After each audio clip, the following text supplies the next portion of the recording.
Bismillah ar-Rahman ar-Rahim, bonjour et bienvenue dans une nouvelle vidéo. Nous sommes bien dans la séquence 2 dans la formation Arduino en allant du zéro, dans laquelle on va parler de la carte Arduino.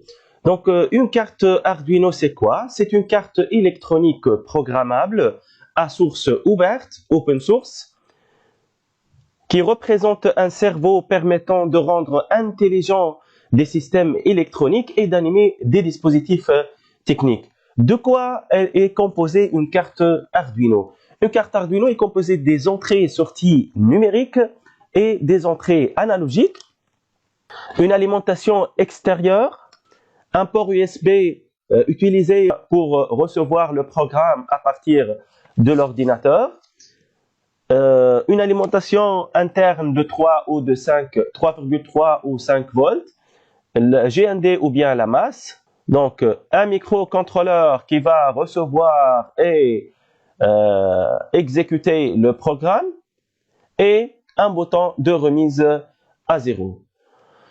On va s'intéresser aux entrées et sorties numériques et entrées analogiques.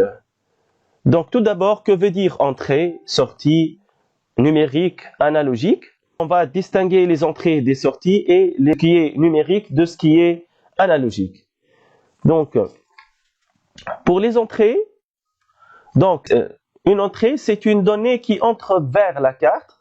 Par exemple, un bouton poussoir. Lorsque j'appuie sur le bouton poussoir, je donne un signal à la carte, donc elle va le lire. Donc, c'est une entrée. Un capteur infrarouge permet de détecter des obstacles et envoyer un signal à la carte Arduino qu'elle va le lire. Donc, c'est une entrée. Un capteur de température qui va détecter la température ambiante et envoyer une information ou bien un signal vers la carte Arduino et elle va le lire. Donc, c'est une entrée. Que veut dire une sortie? Donc, la carte Arduino va diffuser à l'extérieur un signal qui permet de faire sonner un buzzer, par exemple, ou bien d'allumer une LED. Donc, la LED ici, ou bien le buzzer, ce sont des sorties.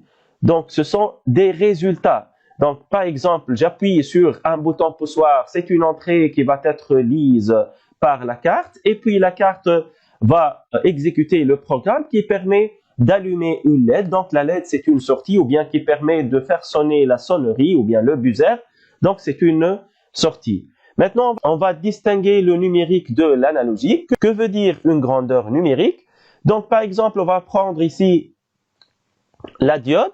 La diode ne peut prendre comme sortie que deux états, 0 ou bien 1. Donc, ce sont les états logiques. Donc, elle va être ou bien allumée ou bien éteinte. Donc, elle a deux états logiques. Donc, ces deux états s'appellent des états ou bien des variables numériques. Aussi bien que pour le bouton poussoir, c'est une entrée qui ne peut prendre que deux valeurs, ou bien 0 ou bien 1. Donc, ce sont des valeurs numériques. Donc, ou bien des valeurs logiques. Donc, les valeurs numériques ou bien les grandeurs ou bien les entrées et sorties numériques ne peuvent prendre que deux états, 0 ou 1.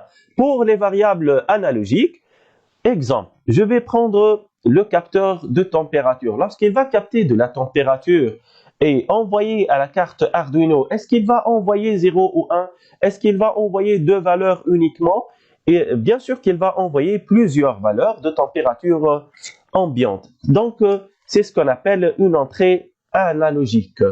Donc, pour résumer, la carte Arduino se compose d'entrée-sortie numérique, d'entrée analogique, d'un microcontrôleur qui permet d'exécuter le programme, d'une alimentation de 3,3 volts ou 5 volts, de la masse, d'un port USB permettant de recevoir le programme à partir de l'ordinateur, et d'une alimentation extérieure permettant d'alimenter la carte lorsqu'elle n'est pas connectée à l'ordinateur, avec un bouton de remise à zéro qui permet d'exécuter de nouveau le programme.